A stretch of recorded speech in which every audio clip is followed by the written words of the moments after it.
Yes. Ça va bien? Oui, vous êtes là? Je suis content de vous voir, moi.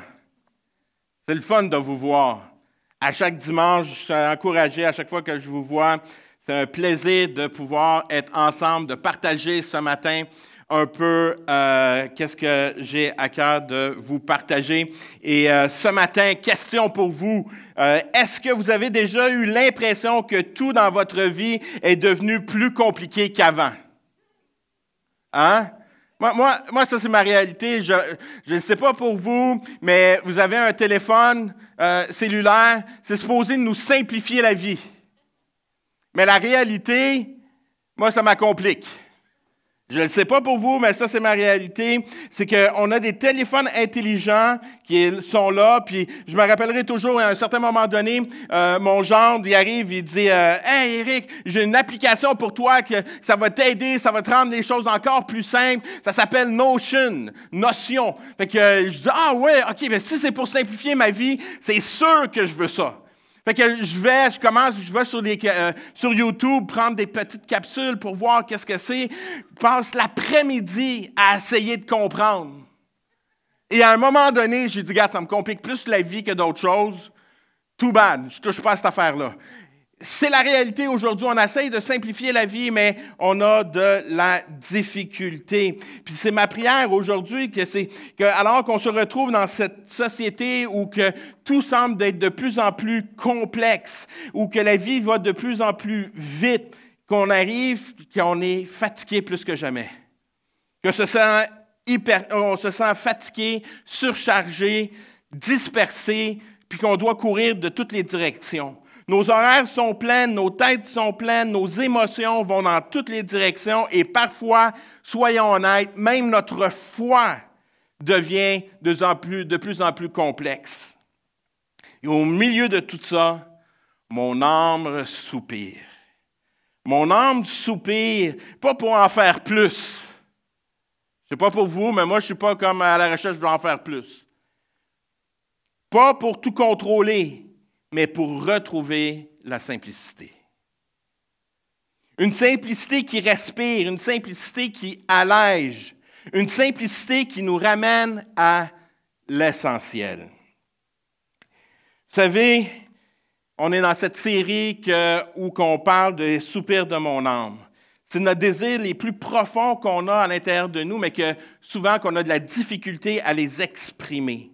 Et moi, ma prière pour moi, c'est pour vous, et j'imagine que c'est bon pour moi, il y a des chances que ça va être bon pour vous aussi, c'est « Seigneur, aide-moi à simplifier.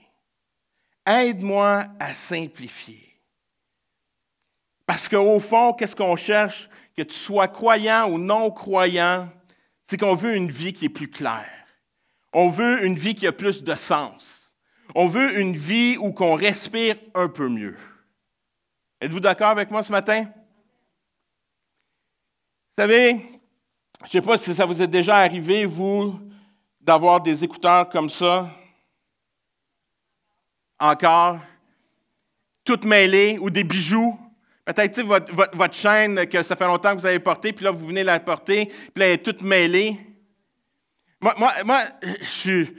quand je vois ça, là, je suis comme là, tu es là, puis tu essaies de tirer dessus, puis plus que tu tires, plus que tu fais des efforts, ça fait des nœuds.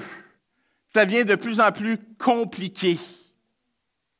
Puis moi, mon réflexe, quand je vois ça, c'est de les prendre, de les garocher au bout de mes bras. Puis j'en veux plus. Pour être honnête, moi, j'en ai plus d'écouteurs comme ça. Ça, c'est mes vieux. J'ai des Bluetooth qui n'ont plus de cordes. Fait que j'ai simplifié ma vie là-dessus. Mais la réalité, souvent, c'est représentatif de notre vie. C'est représentatif que notre vie est compliquée, puis je tire dessus, puis la seule affaire que j'ai le goût, c'est de le garrocher. J'ai le goût de m'en débarrasser. À l'époque, quand une situation comme ça arrivait, qu'est-ce que je faisais? Après un certain temps, après avoir serré, puis avoir essayé de démêler, puis je n'étais pas capable, j'allais voir ma tendre moitié. Chérie, ça te tente-tu d'avoir un peu de plaisir? Puis là, elle était gentille, remplie d'amour, de compassion. Elle dit, tiens, je vais les défaire. Savez-vous quoi? C'est un peu ça ce matin. Peut-être que tu te retrouves dans une situation comme ça.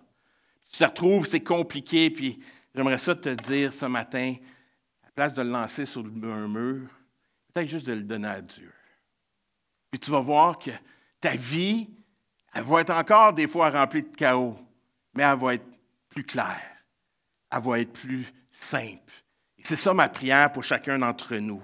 Qu'on puisse rentrer dans un moment où on est capable juste de ralentir, de revenir à l'essentiel, à retrouver cette simplicité. J'ai été dans la région de Mirabel voir ma fille hier, puis il y avait une pancarte, puis ça m'a fait rire. C'était marqué « Ralentissez, roulez, zen ». Ralentissez, roulez, zen. C'est un avertissement. Et j'étais là, je dis, c'est tellement bon pour nous, juste de ralentir, continuer à rouler avec Dieu, tranquillement, pas vite, mais avancer. C'est ma prière pour nous. Un des hommes les plus sages qui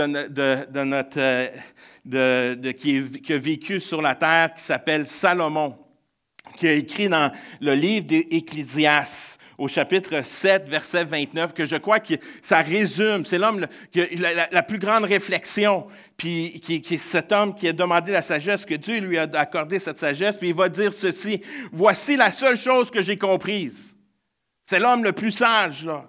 Dieu a fait les êtres humains simples et droits, mais ceux-ci ont tout compliqué. C'est-tu vrai? Moi, je suis entièrement d'accord avec ça. Moi, je suis entièrement d'accord que Dieu nous a créés simples et droits. La réalité, nous, on aime ça compliquer les choses. Nous, on aime ça rendre quelque chose de simple compliqué. On est spécialistes là-dedans. Et c'est là que ce matin, que je veux qu'on puisse réaliser l'importance de retourner vers Dieu. Parce que nous, qu'est-ce qu'on arrive quand on le fait par nous? Qu'est-ce qui arrive? C'est qu'on tombe dans un monde de performance, un monde d'apparence, un monde où on commence à se comparer. On vit dans le perfectionnisme, puis on perd notre simplicité.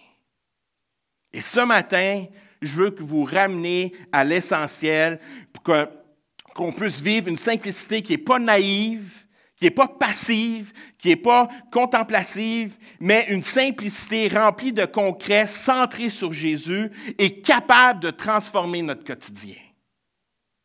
Et c'est pour ça qu'on va regarder à la vie de Jésus ce matin. Parce que Jésus est notre modèle. Jésus est venu et a vécu une vie simple. Une simple qui était en relation avec son Père, ses priorités étaient claires. Puis savez-vous quoi? Il a aimé les gens comme personne d'autre a aimé les gens. Jésus, notre modèle de simplicité. On veut comprendre comment Jésus a incarné cette simplicité avec sa relation avec son Père ce matin.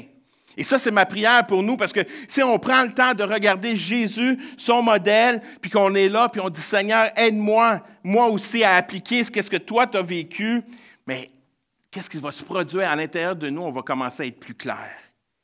Puis savez-vous quoi? On va avoir une liberté comme Jésus avait. Il vivait une clarté intérieure, une liberté extérieure extraordinaire. Puis c'est ça que je veux pour chacun d'entre nous. On va regarder ce matin rapidement à 5 dimensions de la simplicité dans la vie de Jésus. Et ça, c'est dans mon premier point, juste vous le dire. Ça fait qu'il y a beaucoup de points ce matin, mais faites-moi confiance, ça va être simple. J'espère. J'espère que je vais demeurer simple. J'ai donné une formation sur la simplicité cette semaine aux leaders, puis j'avais demandé à ChatGPT, j'avais évalué, peux-tu évaluer ma formation? Il dit, c'est un peu compliqué alors que tu parles de la simplicité. Fait que j'essaye de rester simple, mais je crois que c'est important qu'on puisse comprendre la simplicité de Jésus, qu'on puisse comprendre comment il est, qu'est-ce qu'il a vécu, comment il a vécu cela pour que nous, qu'il puisse être notre modèle aujourd'hui. Jean 4, 34, et c'est Jésus qui nous enseigne, « Ma nourriture est de faire la volonté de celui qui m'a envoyé. Qu'est-ce que je fais dans la vie? Qu'est-ce que je devrais faire dans la vie? Jésus était ce modèle-là pour avoir une simplicité intérieure, c'est de comprendre la volonté du Père. Comprendre sa volonté. Et souvent, les gens viennent me voir, puis c'est quoi la volonté du Père? Puis c'est compliqué, mais la volonté du Père, c'est simple. Encore une fois, c'est nous qu'on complique toutes les choses. On essaie de penser que je dois entendre une voix, quelqu'un. Non, c'est simplement à travers les Écritures. Les Écritures nous parlent de comment on doit être en tant qu'être humain, puis qu'on vit ça, puis ça simplifie notre vie. Faire la volonté du Père, savez-vous, c'est quoi? Dans le concret, dans la façon simple. La volonté du Père, c'est d'aimer Dieu. D'aimer son épouse si tu es marié. Si tu es marié, d'aimer ton épouse comme Dieu a aimé mon épouse. Dieu aime, savez-vous quoi? Hey, les messieurs, j'ai une nouvelle à vous annoncer. Si vous êtes mariés aujourd'hui, Dieu aime votre épouse. Profond, hein? Puis la chose qu'il te demande pour que ça soit simple, aime-la comme moi je l'aime. Puis tu vas voir, si tu l'aimes comme moi je l'aime, tu vas voir qu'elle, elle va t'aimer, mon gars, là, comme jamais personne t'a aimé. Parce qu'elle, de son bord, j'ai une nouvelle, les femmes, profonde. Elle est profonde, ma révélation, mais savez-vous quoi? Dieu aime votre mari. Des fois, peut-être qu'il est dur à aimer votre mari. Je comprends. Je suis dur à être aimé. Je le sais que ma femme est remplie de l'amour de Dieu. Parce que j'ai un caractère bizarre. Des fois, je suis pas, j'ai des pensées, et ma femme, elle dit, oh, Éric. Mais elle se connecte. Puis elle-même, elle essaie de m'aimer comme Dieu m'aime. Ça, faire ça, juste avoir cette pensée-là, c'est comme, hey, je vais aimer ma femme comme Dieu m'a aimé. Wow, je vais l'aimer. Parce que moi, Dieu m'aime tellement que je sais qu'il a donné sa vie pour moi et je vais donner ma vie pour ma femme. Pas compliqué de faire la volonté de Dieu. Est-ce que vous êtes là avec moi ce matin? J'aime ma femme parce que je sais que Dieu l'aime, puis Dieu va me donner tous les outils nécessaires pour que je puisse être un exemple parfait pour elle. Vice-versa. J'aime mes enfants. Comment que j'aime mes enfants? Mes enfants vont m'arracher. Des fois, je suis comme « Ah! » Mais c'est la même chose. Je regarde mes enfants, puis savez-vous quoi? Je vais être honnête, encore, je vais vous surprendre. Mais quand je regardais mes enfants, parce que là, je suis rendu des adultes, mais quand je regardais mes enfants, savez-vous qu'est-ce qui me frustrait le plus? C'est que quand je les regardais, je me voyais.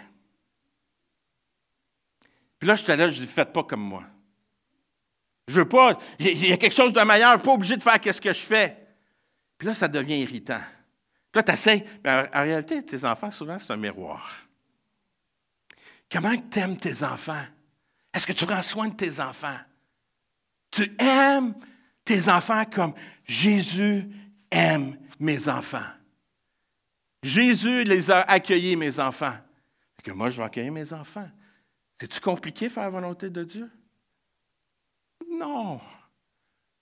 Des fois, on pense que faire la volonté de Dieu, ça doit être compliqué. Il faut que j'aille à l'autre bout du monde. Non, faire la volonté de Dieu, c'est simplement d'aimer son prochain.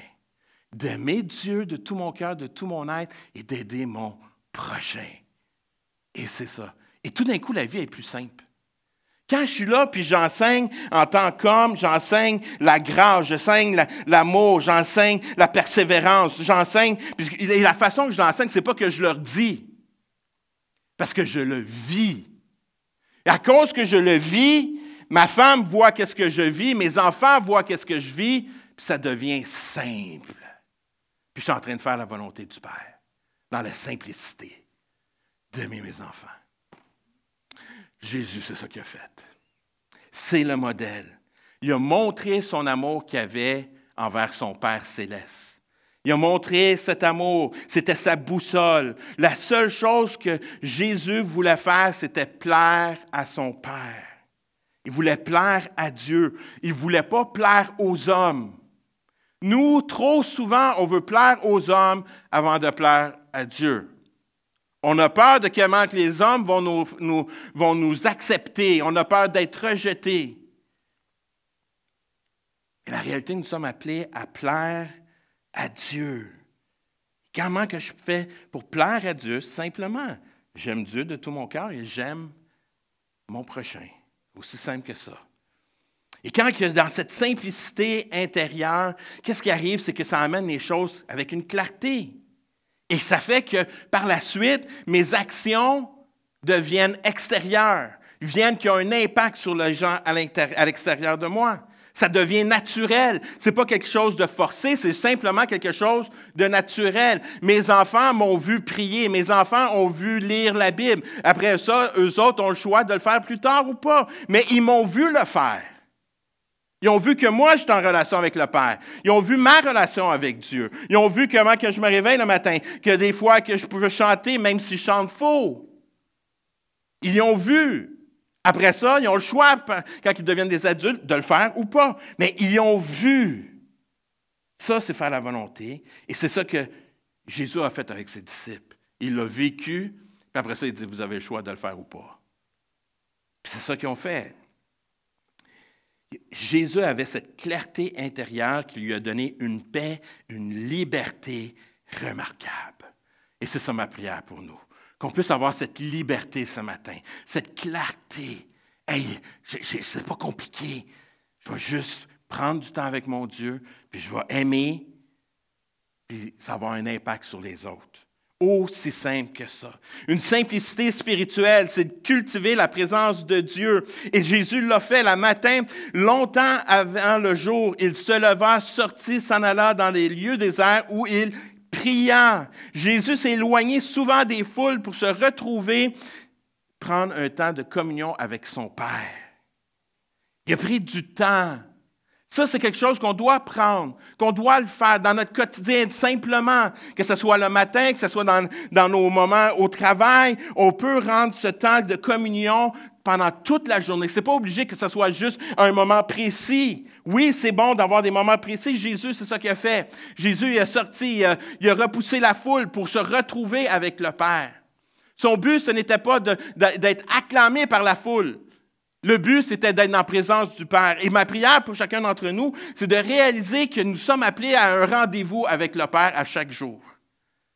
Ce n'est pas une tâche d'être avec Dieu. Ce n'est pas une tâche d'être avec Jésus. Ce n'est pas une tâche. C'est un désir d'être en relation et d'avoir un rendez-vous avec lui. Pour moi, lire la parole de Dieu, ce n'est pas une tâche, c'est un rendez-vous. C'est un rendez-vous parce que je suis en train d'écrire les Écritures, la parole de Dieu, et Dieu est en train de me parler. Que ça ne devient plus une tâche, c'est quelque chose que j'aspire, j'ai hâte, parce que j'ai un rendez-vous le matin avec Dieu. Sa vie publique jaillit par cette intimité privée. Je crois que pourquoi que Jésus a eu qu'il y a eu autant d'influence, d'impact, c'est à cause de son intimité qu'il avait dans le privé. Cette relation, il savait qu'est-ce qu'il devait accomplir simplement. Il a choisi la prière plutôt que l'activisme, la relation plutôt que la performance. Il a choisi d'être en relation avec son Père. Et ça, c'est qu'est-ce qui s'est nourri de. Nous sommes appelés de nourrir notre vie intérieure avec sa présence, qui va avoir un impact sur notre vie extérieure, qui va avoir un impact après sur nos actions. Si je suis en communion, si je suis en relation, je suis en amour avec Dieu, ça a un impact sur ma femme, ça a un impact sur mes enfants, ça a un impact sur mes collègues de travail, ça a un impact sur mon entourage. Parce que tout découle de cultiver cette présence et ça, c'est ce que Jésus a montré comme modèle. Il a montré à ses disciples, regardez, je m'en vais prier. Les disciples étaient là comme, quoi?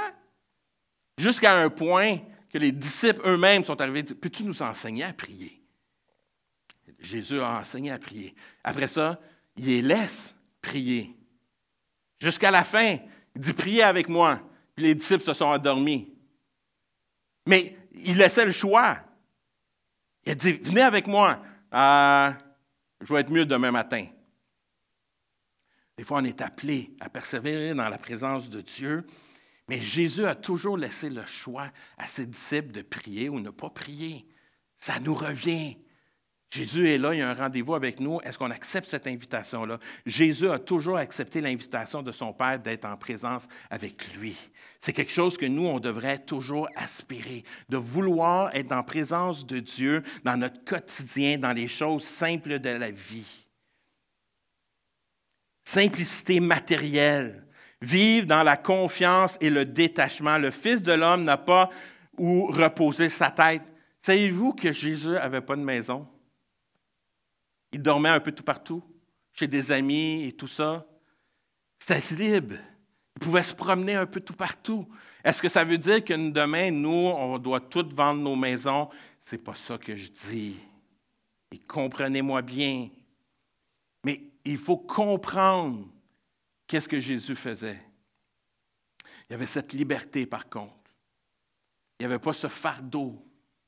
Il était capable de pouvoir, puis il était dépendant de Dieu. Le but, la clé à travers tout ça, le modèle que Jésus nous est en train de nous enseigner, c'est que je dépends de lui.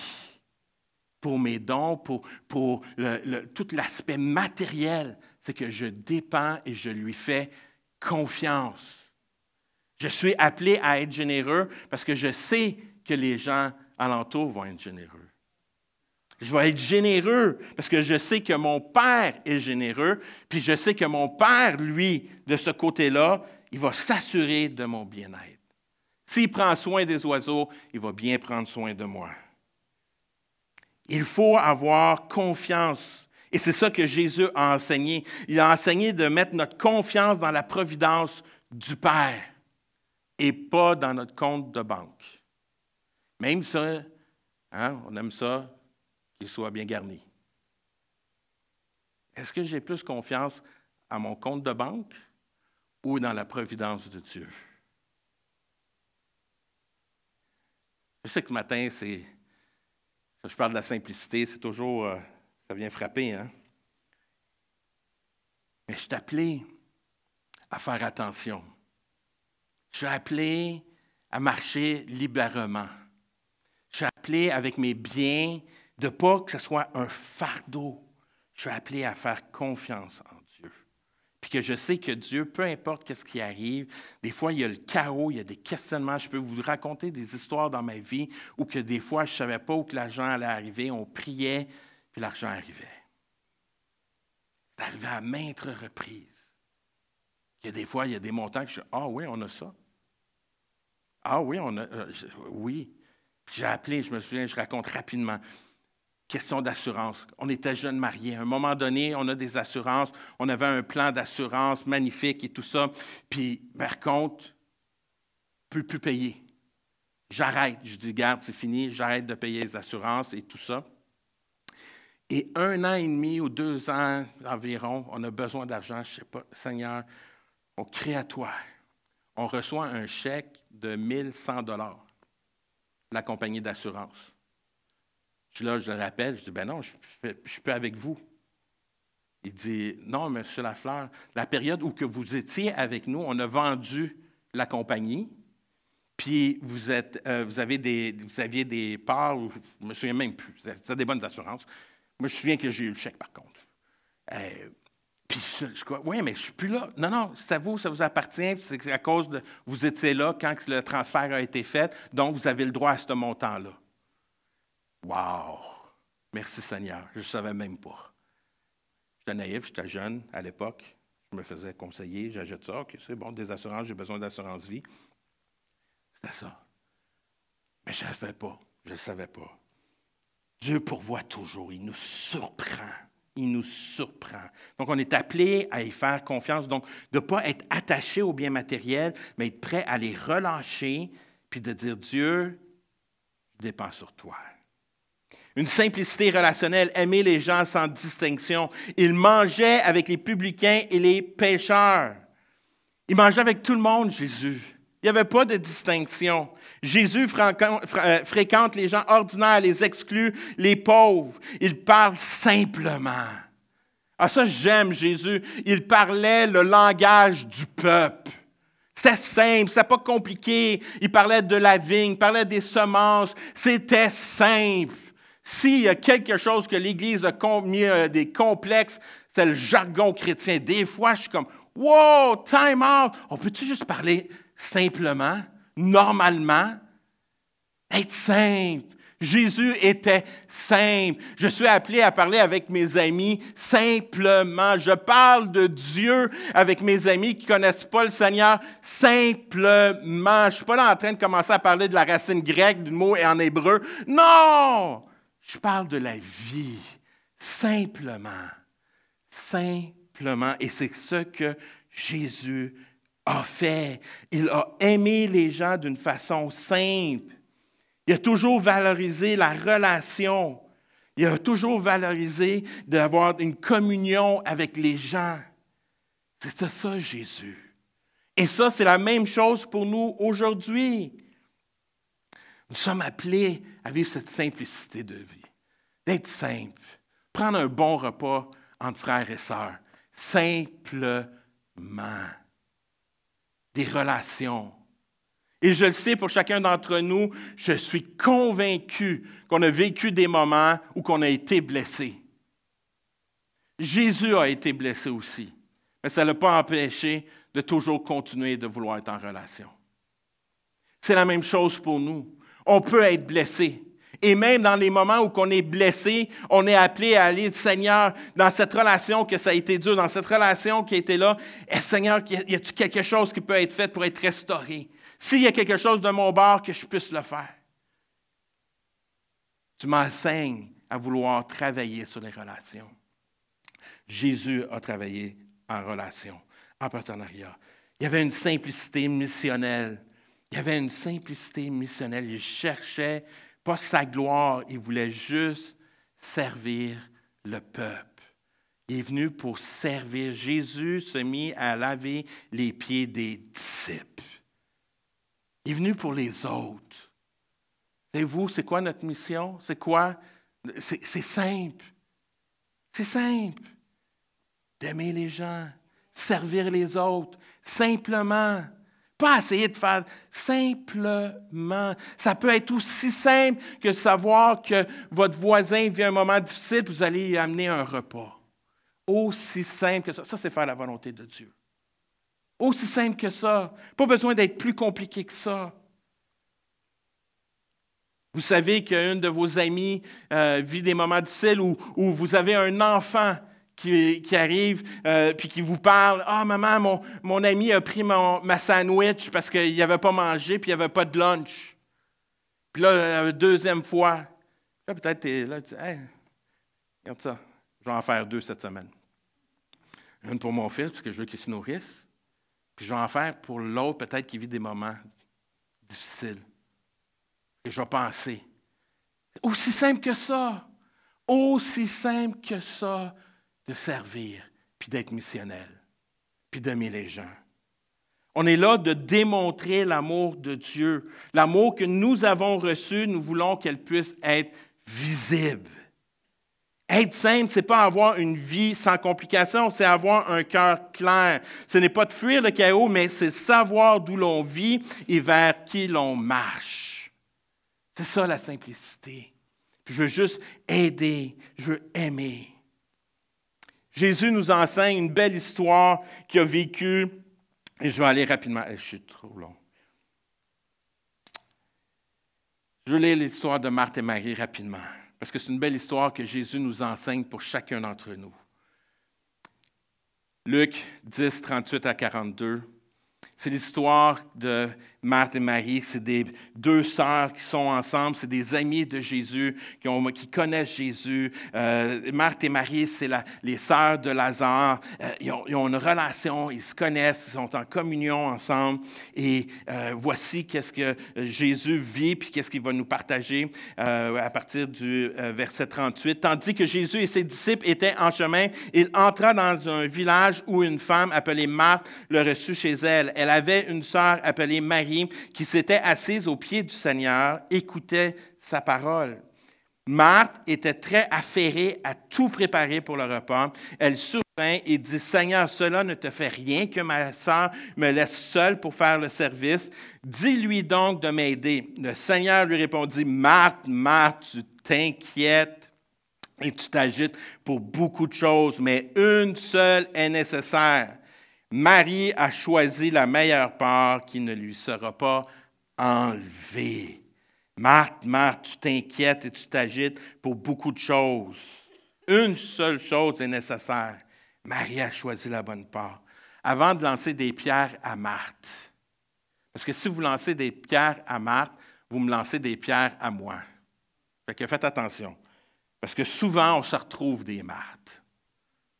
Souvent, si on est honnête, on se retrouve dans des situations où on est dans ce complexe du faire et que Marie, elle, qui est dans la simplicité de l'être. Marthe n'est pas mauvaise, elle est juste distraite. Trop de choses, trop d'agitation. Marthe est une femme admirable, savez-vous? Marthe, c'est une femme admirable. Elle ouvre sa maison à Jésus. Quelle générosité de don! C'est un don incroyable. Marthe, elle a ce don d'hospitalité, de générosité. Elle sert activement. Elle ne reste pas les bras croisés. Elle est engagée, travaillante, responsable. Elle fait tout cela pour Jésus.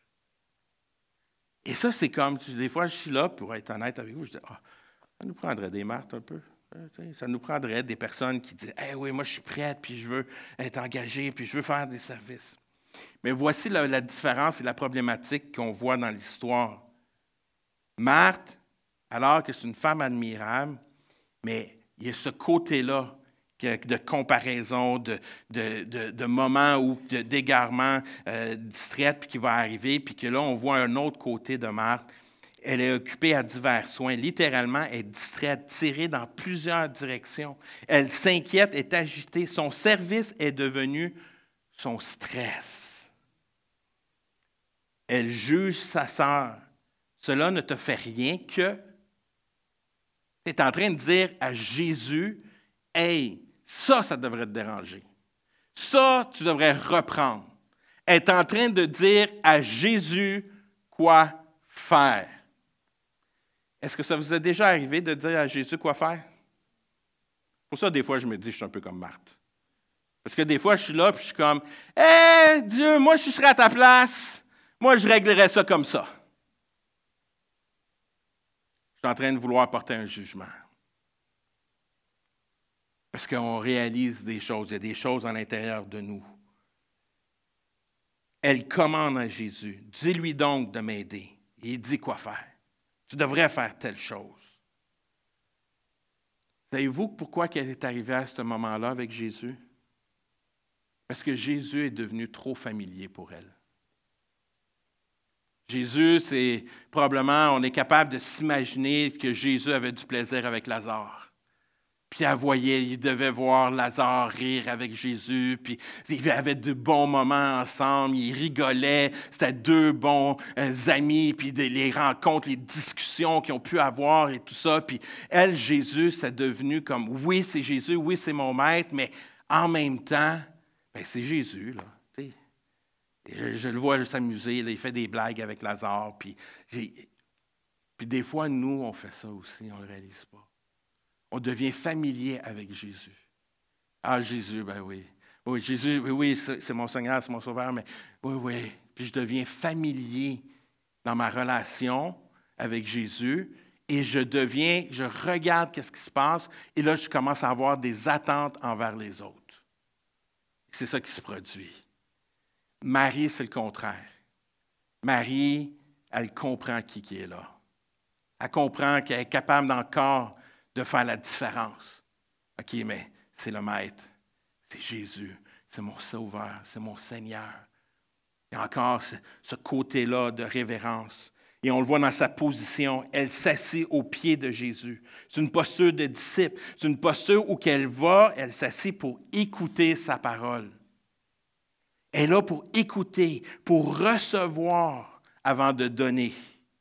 Elle choisit activement. Ce n'est pas de la paresse. Ce n'est pas qu'elle a essayé de fuir les tâches. C'est une décision courageuse, surtout à l'époque. C'était courageux à l'époque. C'était beaucoup plus simple d'aller dans la cuisine et de faire toutes les choses parce que ça aurait été normal. D'arrêter en tant que femme à l'époque et de s'asseoir, c'était courageux de dire « Moi, je passe du temps avec lui. Je dis non à ça, moi, je veux être là. » C'était courageux de Marie. C'est la même chose pour nous. Et une des choses qui est super importante à comprendre, c'est que Jésus ne condamne pas l'action de Marthe. Des fois, on pense qu'il va condamner, qu'il condamne Marthe. Non, parce que qu'est-ce qu'elle fait en soi, c'est bien. C'est juste, elle dit, remets tes priorités à place. Remets tes priorités à la bonne place. Être avec Dieu avant de faire avec Dieu. C'est d'être avec lui. Passe du temps avec lui. Puis après, tu vas aller et tu vas accomplir la mission avec lui. Jésus ne condamne pas les actions de Marthe. Il fait juste la rediriger. Puis ce matin, Dieu, savez-vous quoi? Dieu ne nous condamne pas. Il veut juste nous rediriger. Il veut juste nous ramener, nous ralentir, puis dire, je suis encore là. Je suis encore disponible. Je suis encore présent. Je suis là. Il y a une simplicité qui commence dans le cœur. On veut tous vivre ce temps-là. Puis c'est important de prendre ces décisions, de voir laisser Dieu venir dans notre vie, puis de laisser prendre place. Laisser Dieu venir dans notre cœur, et c'est là que la vraie simplicité vient et fait son œuvre. La vraie simplicité ne commence pas dans notre agenda. Elle commence dans notre intérieur, dans notre cœur. Jésus disait, car vous ne pouvez rien faire sans moi. Et c'est ça qui est important, qu'on réalise. Je suis dépendant de Dieu. Je suis dépendant de Dieu. Voyez-vous, ce matin, il y a une belle lampe ici. Vous la voyez? Elle est belle, hein? Elle est bien ordinaire, soyons honnêtes. Elle est là, elle a toutes les fonctions. Elle fonctionne, tout le monde est capable, tout le monde a reconnu que c'est une lampe. C'est quoi le problème? Elle n'est pas allumée, elle n'est pas branchée, elle n'est pas connectée, elle n'est pas à la source. Mais quand elle est à la source, elle éclaire. Elle éclaire. L'appel d'aujourd'hui, c'est de laisser cette simplicité de Dieu venir nous revenir dans notre cœur et de se laisser reconnecter dans nos choix, dans nos décisions. Et c'est là que ça fait une différence. C'est là que ça devient naturel. Ce n'est pas quelque chose de forcé. C'est juste que je suis retourné me connecter à Dieu. Et alors que je me reconnecte à lui, je suis là. Et quand je m'éloigne de Dieu, quand je suis affairé dans toutes mes tâches, dans toutes mes choses, qu'est-ce qui se produit? Je m'éloigne, puis je perds. Mais j'ai de l'air encore du bon chrétien. J'ai de l'air encore de la bonne personne. Tout le monde serait capable de dire encore c'est une lampe. Mais est-ce que j'ai une raison? Est-ce que je fais du sens? Une lampe sans lumière, est-ce que ça fait du sens? Non. Savez-vous quoi? Un chrétien sans l'amour du Père en lui, est-ce que ça fait du sens? Non. Est-ce qu'un chrétien animé de l'amour de Dieu, puis qui laisse Dieu travailler dans ses décisions, dans ses choix, ça fait du sens? Oui. Puis c'est ça qui arrive. Tout d'un coup, je resplendis. Quand ton cœur est en paix, tes choix deviennent de plus en plus clairs. Quand ton cœur est aligné à Dieu, même le chaos autour de toi trouve son sens. Alors que je termine ce matin, il faut que ça s'incarne dans nos choix. Une simplicité qui s'incarne dans nos choix. La simplicité, ce n'est pas un simple concept. Ce n'est pas un concept spirituel. Ce n'est pas juste une belle idée qu'on admire le dimanche. Elle devient réelle quand elle descend dans nos choix, nos horaires, nos priorités, nos relations, parce qu'on choisit de révéler ce qu'on aime vraiment, Jésus. Et c'est là que ça fait la différence. C'est pour ça que Jésus va nous enseigner dans Matthieu 6, 33, « Cherchez d'abord le royaume de Dieu et sa justice, et tout le reste vous sera donné en plus. » En plus. Simplement de chercher. C'est une invitation de remettre à Dieu tout. C'est une invitation de dire, Dieu, ce matin, je veux simplifier ma vie. Je ne veux pas la compliquer. Puis la façon la plus simple que je connaisse, c'est de retourner à toi. Simplement. Simplement. C'est ça la beauté. C'est un moment qu'on décide de dire, je ne veux plus courir après tout. Je veux courir dans la bonne direction. Et cette direction, c'est vers toi, Dieu. Parce que je sais que tu es mon secours.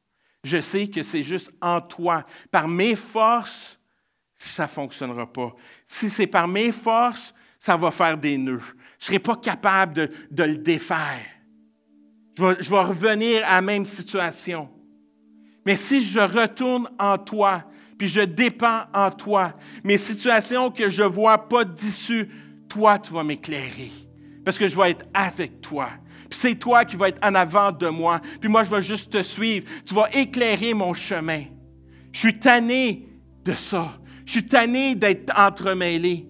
Seigneur, aide-moi à simplifier ma vie. Je veux simplement être avec toi, dans ta présence, dans ta parole. Et Seigneur, tu m'appelles à être un reflet, à être une lumière. Je veux marcher avec toi. Je suis tanné de courir sans toi. Je veux courir avec toi. Viens démêler ma vie. Viens enlever les nœuds de ma vie. Je suis dépendant de toi.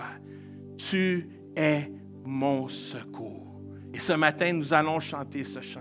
Tu es mon secours. Mon secours est en toi. Est-ce qu'on peut se lever ce matin et rentrer dans ce temps de louange et d'adoration? Et ce matin, si tu te retrouves dans cette situation où que tu vis des moments durs, tu es épuisé, tu es fatigué, tu es découragé. Je veux juste t'encourager à accepter cette invitation que Jésus t'offre d'aller le voir, de courir vers lui avec simplicité de cœur. Tu dis, comment qu'on fait ça? Comment qu'on fait pour être en communion avec Jésus? Éric, comment que tu fais? C'est simple. J'utilise mes mots, les paroles qui viennent de mon cœur simplement, puis je vais juste parler simplement à Dieu. Dieu, tu vois mes défis. Tu vois mon cœur, tu vois mes incompréhensions, tu vois les chaos, tu vois mes relations, tu vois les défis que je vis. Il y a tellement de choses que je ne comprends pas. Seigneur, je viens devant toi, puis je te demande ton aide. C'est aussi simple que ça. C'est aussi simple que ça. Et c'est ma prière pour chacun d'entre nous. Peu importe où tu te retrouves ce matin, on puisse rentrer dans ce temps de louange, puis de vouloir simplement s'abandonner complètement à lui, puis de déclarer notre dépendance et dire, Dieu, j'ai vraiment besoin de toi. Viens à mon secours.